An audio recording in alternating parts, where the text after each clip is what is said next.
미래를 보는 창 JTB. 안녕하세요. JTB J입니다. 이번 시간에는 금융시장 숨고르기라는 주제로 이야기를 풀어나가도록 하겠습니다.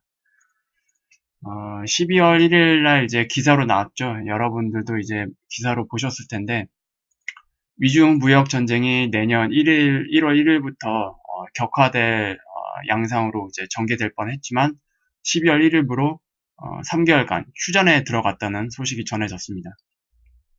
그리고 뭐 일부 언론에서는 뭐 트럼프가 위대한 합의를 이끌어냈다라고 하는데 실제 내용은 위대한 합의라고 보여지는 내용은 절대로 없습니다. 하나는 이제 짚어보면 일단 기존 관세는 그대로 유지가 됩니다. 2천억 달러 규모의 그 10% 관세는 유지가 되고요. 그리고 2천억 달러 규모 이전에 적용되고 있었던 7월부터 적용됐었던 품목들, 일부 품목은 25%까지 적용되고 있었죠. 그런 것들은 다 똑같이 유지가 됩니다. 그러니까 해결된 게 아니에요. 그리고 이런 것들은 이제 양국의 중국과 미국, 그리고 미국과 중국의 피로감이 계속 누적될 겁니다. 이 휴전 기간에도. 그리고 이제 트럼프가 얘기하는 위대한 합의라는 건 그냥 이 휴전 기간에 90일간 미국의 농산품 있잖아요. 그동안 이제 미중 무역 전쟁에 들어가면서 중국이 수입하지 않았던 미국 농산품, 에너지, 공업 제품을 다시 3개월 동안, 이때는 이제 휴전이니까 이 기간 동안에 이제 다시 중국이 수입하도록 시장을 개방했다. 이거를 시장을 개방했다고 표현했는데 시장 개방이 아니에요. 기존에 그냥 무역 전쟁에 들어가면서 수입을 안 했던 품목들은 그냥 다시 이 기간에만 수입을 해주는 겁니다. 그래서 중국한테 이제 그 정도 양보를 했고 중국 입장에서는 더 큰 걸 얻었죠. 이거 자체가 굉장히 큰 겁니다. 90일간 이 무역과 2천억 규모의 그 무역품의 25%를 적용을 해야 될 것을 미뤘습니다. 90일간 3개월이나 이제 미뤘기 때문에 중국은 이것을 얻었고 그리고 미국은 이것을 양보한 대신 중국으로부터 이거를 이제 얻은 거죠. 그리고 퀄컴 NXP 인수 있는데 이거는 뭐 검토만 하겠다는 거지 실제로 뭐 인수에 승인하겠다 이런 내용은 없습니다. 결과적으로 이 무역 전쟁 3개월 휴전에 들어갔는데 이 3개월 동안 어떤 합의에 이르는지에 따라서 이것도 결정이 될 겁니다. 이게 합의가 제대로 안 된다 그러면 당연히 인수 검토 당연히 이것도 불발이 되겠죠. 그리고 그동안 이제 실패했던 물밑 협상도 다시 재개를 하도록 합의를 한 겁니다. 그래서 결과적으로 3개월간의 그 시한을 놓고 다시 한번 미중 무역 전쟁의 근본적인 해결을 위한 그런 휴전 기간에 들어갔다는 걸 합의했다는 거지. 이 무역 전쟁 자체를 뭔가 뭐 시장을 개방하고 내주고 받고 이런 걸 합의했다라는 게 아닙니다. 이제 시작입니다. 이제 시작인 거예요. 그래서 여러분들이 아직 근본적인 문제는 시작되지도 않았다라고 이제 보시면 될 것 같고요. 그리고 가장 중요한 거, 이제 이 3개월 동안 특히 그 강제적 기술 이전 문제, 그리고 이제 지식 재산권 문제 이런 것들이 있잖아요. 어쨌든 지금 미중 무역 전쟁의 가장 큰 화두는 미래의 패권입니다. 미래의 패권, 바로 기술이죠, 기술. 4차 산업과 관련된 그 기술 관련 문제들.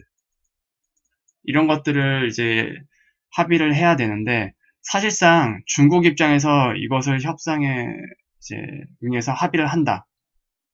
그럼 다 접어야 돼요. 그냥 망합니다, 중국은. 따라서 중국 입장에서는 이걸 양보할 수가 없어요. 애초에 이 미중 무역 전쟁을 시작했을 때 서로 이것을 양보하고 뭐 협상할 수 있는 그런 구조가 아닙니다. 치킨 게임으로 갈 수밖에 없는 구조예요. 패권이 달린 문제이기 때문에 한쪽은 망해야 되거든요. 그래서 미중 무역 전쟁은 3개월간 휴전에 들어갔지만 결국 합의에 이르기 어려울 거다라고 저는 이렇게 보고 있고요. 트럼프 입장에서도 중국의 이제 기술 도둑질을 뭐 좌시하지 않겠다라고 맞서고 있고, 중국 입장에서도 절대로 이 부분을, 다른 거는 양보해도 이 기술에 대한 부분은 양보를 할 수가 없는 수준입니다. 양보를 할 수가 없는 상태입니다. 그래서 이제 미국 입장에서는 중국의 패권 도전을 막아야 되는 입장이고, 그리고 중국 입장에서는 미국의 패권에 도전해야 되는 상황, 이런 것들이 첨예하게 대립을 하고 있기 때문에 이것 자체를 미중 무역 전쟁 이제 해결됐다, 뭐 이렇게 보시면 안 되고요. 시장에 반등 재료가 나왔다라고 그냥 보시면 됩니다. 그리고 마지막에도 말씀드렸듯이 근본적인 합의는 결국 어려울 걸로 저는 예상을 하고 있고요. 3개월간 시장은 이제 시간을 번 거예요. 시간을 벌었다는 의미에 그냥 의미를 두시면 될 것 같습니다. 시간을 벌은 거예요, 그냥. 그리고 이제 다음 문제, 원달러 환율 문제 같은 경우에는 마찬가지로 우리도 시간을 벌었어요. 내년 1분기까지 대략 3개월, 4개월 정도거든요. 그래서 현재 흐름을 유지할 걸로 예상이 되는데, 일단 연준의 12월 금리 인상도 굉장히 확실시 되고 있는 상황에서 하느니 먼저 금리 인상을 결국 했었죠. 11월 30일 금통위에서 이제 금리 인상을 단행을 했습니다. 그래서 12월 인상에 대한 그 피로감은 일단 이 부분은 상쇄를 이제 시킨 것 같고요.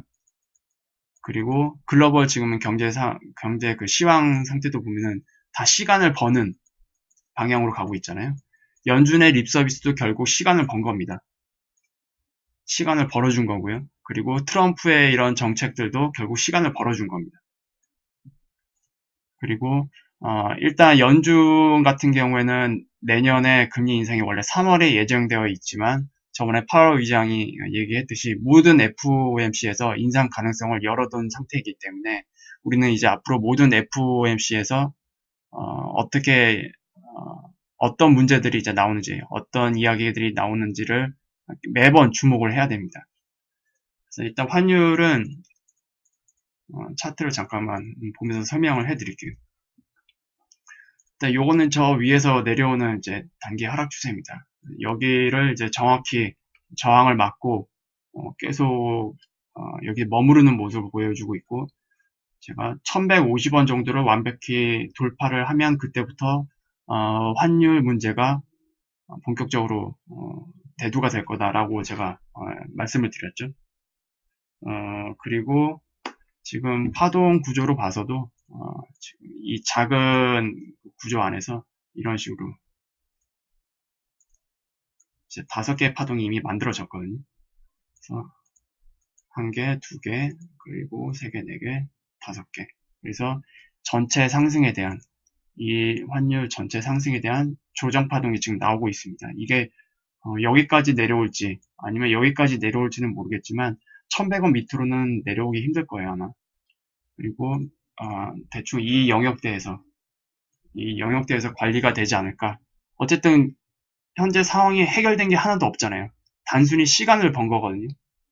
그래서 원달러 환율 파동 역시 기술적으로 봐도, 그리고 시황으로 봐도 당분간 이 흐름에서 계속 유지가 된다 라고 보시면 될 것 같습니다. 그리고 우리나라 이제 주식시장도 제가 예전에 언급해 드렸듯이 저 밑에서 올라오는 중요한 지지 추세가 있는데 여기를 살려놨잖아요. 지금 여기를 살려놨기 때문에 여기서 이제 반등이 나올 것으로 제가 말씀을 드렸고, 여기서 제발 반등이 나와야 된다라고 했는데 일단 여기서 브레이크를 걸고 반등이 나와주고 있는 모습입니다. 이건 이제 주봉상이고요. 좀 더 자세히 이제 일봉 상태를 볼게요.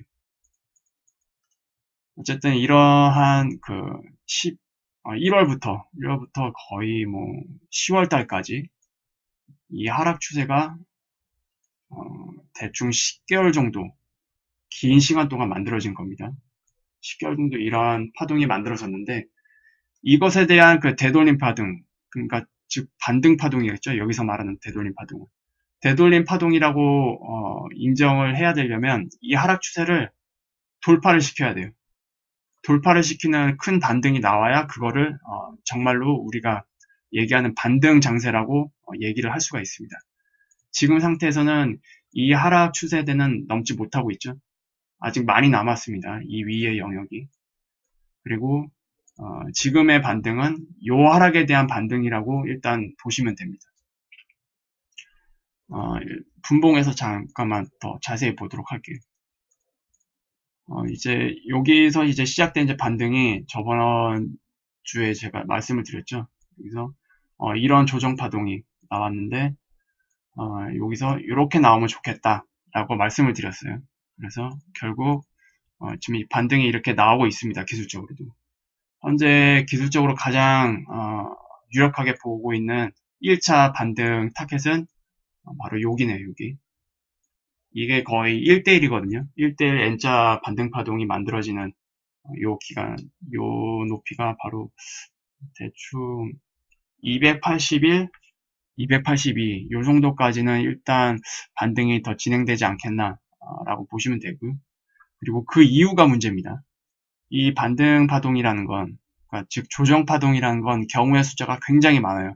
엘리어트 파동을 공부하신 분들은 알겠지만 반등 파동이라는 게 한 가지 종류만 있는 게 아닙니다.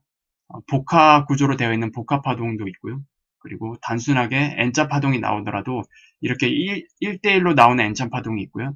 그리고 이런 식으로 길게 나타나는 N자 파동, 그리고 뭐 이렇게 반등이 크게 나왔다가 이렇게 나올 것처럼 보이는 게 이렇게 끝나는 반등 파동도 있고요.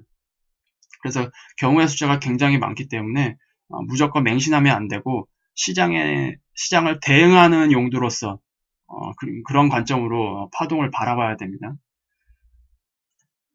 결과적으로 이제 다시 일봉에서 돌아와서 우리가 정말로 반등 장세라고 생각하려면 이 하락 추세를 한번 돌파하는 반등이 나와야 된다고 했었죠. 그래서 전체 이 하락에 대한 반등 파동이 대충 이 정도까지는 나와줘야 되거든요. 여기가 290입니다. 그러니까 선물지수로 따지면 290인데 1차적으로 여기가 이제 최소 반등치에 포함이 되기 때문에 지금 반등이 여기에 도착하려면 이 반등이 복합파동으로 나와야 돼요. 예를 들어서 뭐 이런 식으로 N자로 한번 나왔다가 그리고 여기서 다시 3개의 조정파동이 나오고요. 그리고 다시 여기서 이런 식으로 그래서 더블 지그재그 형태로 나온다거나 아니면 이런 식으로 일단 나오고 다시 조정파동이 여기서 깊게 나왔다가 다시 한번 여기서 이런 식으로 플랫파동으로 335 플랫파동으로 나와야 290에 도착을 하게 됩니다. 그래서 이 복합파동으로 보면은 이거는 뭐 깊게 아실 필요는 없어요. 시장을 이제 투자하시는 분들은 물론 공부를 하면 좋겠지만 이렇게 WXY라는 형태로 복합파동으로 나오게 되거든요. 그래서 지금 일단 이 반등 파동 있잖아요. 이게 만약에 현재 복합파동의 초입 부분이라면 일단 281, 282까지는 반등이 나와야 된다. 그리고 이 조정파동도 N자로 나올지 아니면 이런 형태로 나올지 아무도 모릅니다. 이런 식으로 다이애고널 형태로 나왔다가 또 다시 이것에 대해 깊이 조정이 나오고 그리고 나서 다시 한번 반등이 나오는 이런 형태로 나올 수도 있거든요. 그래서 어쨌든 어떤 형태로 나올지는 모르겠으나 우리나라 시장 입장에서는 이 반등 장세가 대충 크게 봤을 때 이런 식으로 나와야 된다. 여기는 어떤 구조로 나올지 모릅니다. 그래서 일단 이런 형식으로 나와줘야 그래야 최소한 1월부터 시작된 거대한 그 하락에 대한 반등이 나왔다라고 보면 됩니다. 물론 반등이 여기까지 나올 수도 있겠죠. 여기까지 나올 수 있겠지만 이거는 희망사항일 뿐이고요. 가장 최소치 반등으로 일단 접근하는 게 보수적으로 접근하는 게 시장을 대응하는 데 있어서 좀 더 유연함을 가질 수 있는 그런 시각이지 않을까 생각이 됩니다. 그래서 지금 반등 장세에서 일단 여기가 1대1 위치이기 때문에 물론 제가 말씀드렸다시피 이렇게 갈 수도 있습니다. 여기까지 올라갈 수도 있겠지만 대충 이 갭을 메우는 부분 여기까지도 가게 된다면 굉장히 좋은 반등일 거고요. 만약에 거기까지 미치지 못하고 그냥 이 정도 선에서 마무리된다면 다시 한번 보수적으로 접근을 했다가 다시 물량을 조절하는 그런 방향으로 가셔야 될 것 같습니다. 이건 확실한 부분이 아니에요. 누누이 말씀드리지만 파동 구조는 여러 가지 가능성을 가지고 있기 때문에 대응의 수단으로 사용해야지 그것을 맹신해서는 안 됩니다. 그래서 현재 지난 하락 때 빠져나오지 못하신 분들은 반등 장세에서 좀 정리를 하는 게 좋지 않을까라고 제가 개인적으로 그냥 의견을 드리는 부분이고요. 뭐 결국엔 본인의 선택과 판단이 중요하겠죠. 제 말은 그냥 참고로 들으시면 되고요.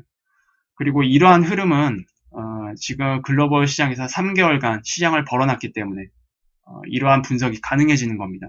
그래서 기술적 분석과 시장 분석을 동시에 해서 파동 분석을 하는 게 가장 합리적이라고 생각을 하기 때문에 제가 이렇게 설명을 해드린 거고요. 그리고 그 회사채 문제 있잖아요. 미국의 회사채 문제. 그리고 글로벌의 회사채 문제가 심각하다는 기사가 또 다시 나왔어요. 이거는 구독자분이 그 댓글로 링크를 달아주신 내용인데 일단 제목을 보면 회사채, 자금 이탈 본물, 매년 더 어렵다. 제가 누누이 말씀을 드렸죠. 2019년에는 특히 회사채 같은 경우에는 어디서 이것을 이제 물량을 수급을 해줄지 주체가 없어요. 매수 주체가. 국채도 빠듯한데 회사채에 신경 쓸 이유가 없겠죠. 그리고 국채 방어를 위해서 회사채를 매도해야 되는 상황입니다. 2019년에는. 지금 이 블룸버그에서 이제 발표한 자료인데 지난 금융위기 시절 이후 10년간 거의 10년간 이제 위험자산의 호황을 누려왔잖아요. 이렇게 수익률을 기록을 하다가 올해 이렇게 마이너스로 전환이 됐습니다. 확실하게 마이너스로 전환이 됐고 2019년에는 이 마이너스의 폭이 더 커지겠죠. 이렇게 더 커질 겁니다. 지금 금융위기가 오지도 않았는데 지금 이렇게 발생이 됐어요. 그만큼 이번에 오는 위기는 채권시장 자체, 그러니까 즉 부채죠, 부채. 채권시장이 바로 부채시장이잖아요. 부채시장의 그 근본적인 문제로 일어나는 위기이기 때문에 벌써부터 안 좋은 징후들이 나타나고 있습니다. 기사 내용을 잠깐만 중요한 내용들만 보면은 일단 전 세계 회사채 시장에 돈줄이 마르고 있다. 제가 누누이 말씀을 드렸습니다. 그리고 미국 연준을 비롯한 중앙은행들의 통화정책 방향이 중립으로 돌아서고 있는 데다 내년 경기 둔화 우려 그리고 이에 따른 기업 실적 악화 전망이 회사채 매도로 이어지고 있다. 여기에는 이제 정치적인 요소가 빠졌습니다. 미국 국채 시장. 이 방어를 위해서 회사채를 적격 투자 등급인 회사채까지도 매도해야 되는 상황입니다. 그러니까 AA 뭐 이런 등급 있잖아요. 이런 것까지 매도를 해서 자금을 마련을 해야 됩니다. 그리고 회사채 가격이 하락하면서 올해 회사채를 비롯한 전 세계 신용시장은 2008년 세계 금융위기 이후 최악의 실적을 기록하게 됐다. 그리고 1일 파이낸셜 타임스에 따르면 지난주 회사채 채권 펀드에서 50억 달러 이상이 빠져나갔다. 지난주 한 주 만에 50억 달러네요. 그리고 미 금리 인상, 연준의 자산 규모 축소에 따른 채권 매도와 이에 따른 채권 수익률 상승, 그리고 20의 양적 완화 종료 예고, 그리고 통화정책 기조가 금융위기 이후에 QE에서 지금은 양적 긴축으로 바뀌고 있는 가장 큰 배경이다. 그리고 특히 미국의 그 채권 시장의 절반은 유럽 투자자가 담당하고 있는데 22의 양적 완화가 종료가 되면은 유럽의 투자자들은 미국에서 회사채 시장에서 자금을 뺄 수밖에 없다고 말씀을 드렸습니다. 그리고 시중에 돈이 마르기 시작하면서 그동안 회사채 시장에 쏟아지고 있던 자금이 빠지고 있는 것이다. 그리고 투자자들이 회사채 시장에서 발을 빼면서 가격과 반대로 움직이는 채권 수익률은 올 들어 꾸준히 오른세를 타고 있다. 그러니까 채권 금리가 급등을 하고 있는 거죠. 지난달 29일에는 8년 만입니다. 8년 만에 4.36%까지 치솟기도 했다. 한마디로 이 회사채 시장에서 우리가 그동안 양적 완화와 그 저금리의 긴 그 시간 동안에 진행했던 투자 시장에서 자금이 근본적으로 빠지기 시작했다라는 겁니다. 회사채 펀드 10년 만에 최대 손실. 그렇죠. 10년 만에. 금융위기 이후 이제 반대로 시장 사이클이 돌아간 겁니다. 수익률 상승은 회사채를 보유한 투자자들의 손실로 이어진다. 그리고 올 들어 회사채 펀드 투자자들은 3.9% 손실을 입었고 채권 시장에서 3.9% 손실이라는 건 굉장히 큰 겁니다. 엄청난 자금이 이제 움직이는 시장이기 때문에 거의 4%죠. 4%의 손실이라는 건 굉장히 큰 손실입니다. 2008년 이후 최악의 실적을 기록하게 됐다. 1973년 이후 투자자들이 이보다 큰 손실을 기록한 적이 단 3차례에 불과했다. 그만큼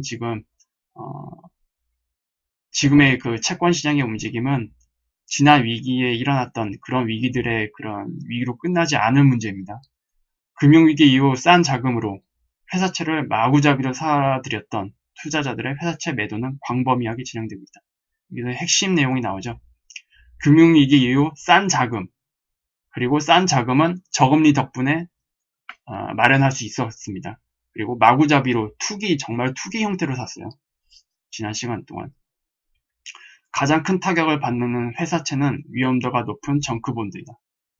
그리고 내년엔 더 어렵다. HSBC 북미 신용전략 책임자 에드워드 메리너는 미 회사채 시장 규모가 커진다. 왜냐하면 저금리 정책으로 인해서 많은 회사들이 그 저금리 믿고 회사채 발행을 엄청나게 했어요. 지난 그 어떤 사이클에서도 볼 수 없었던 규모의 회사채를 발행을 했었고, 그리고 이제 금리가 인상이 되고, 그리고 여러 금융적인 환경들이 변하면서 이 회사채 시장에 그림자가 지금 드리워지고 있습니다. 경기 흐름이 역전이 되면 위험해질 수 있는 투자 등급 최하위 채권 비중이 높아졌다고 경고했다.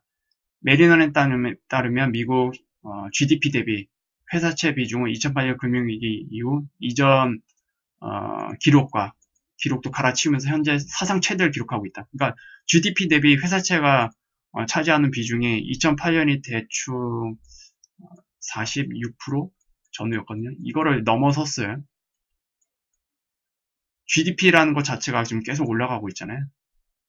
명목상 GDP가 올라가고 있기 때문에 비중이 높아졌다라는 거는 그만큼 회사채 규모도 커질 뿐더러 2008년 위기 전보다 훨씬 더 심각해졌다는 뜻입니다. 그리고 문제는 바로 그 밑에 나오죠. 최하위 등급인 BBB 채권이 미국 채권에서는 50%에 육박한다고 했어요. 자, BBB가 무너지면요.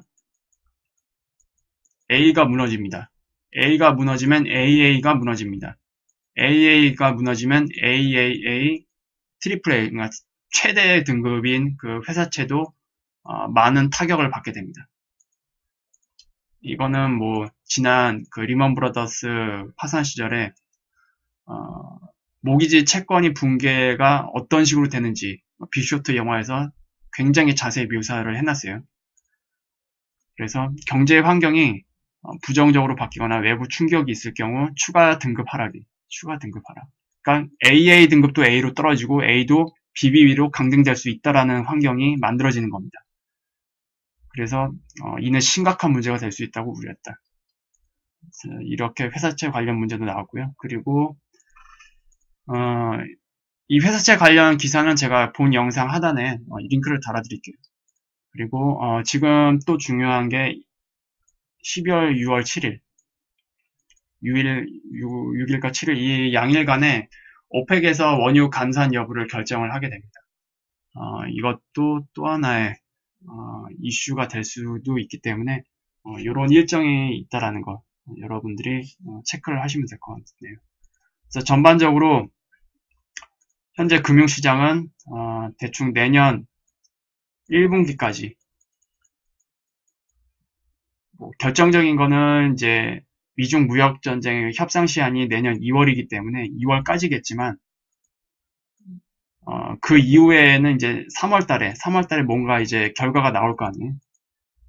그리고 3월달에 뭔가 결과가 나오면 바로 3월 말이나 그때부터 이제 영향이 미칠 텐데 크게 보면 1분기. 왜냐면 FOMC 연준의 금리 인상 문제도 3월이 가장 유력하게 논의될 예정이기 때문에 다 이때가 중요합니다. 우리나라 환율 문제도 그렇고요. 그리고 22의 그 양적 완화 종료도 제가 그때 데이터를 보여드렸듯이 아주 많이 하게 된다면 최대 3월까지 연장이 가능합니다. 최대 3월까지 연장이 가능하기 때문에 결과적으로 전체적인 금융시장이 내년 2월, 3월 그 1분기 후반까지는 시간을 벌었다. 시간을 벌었다는 뜻은 금융시장의 반등 재료로 적용이 될 수가 있다.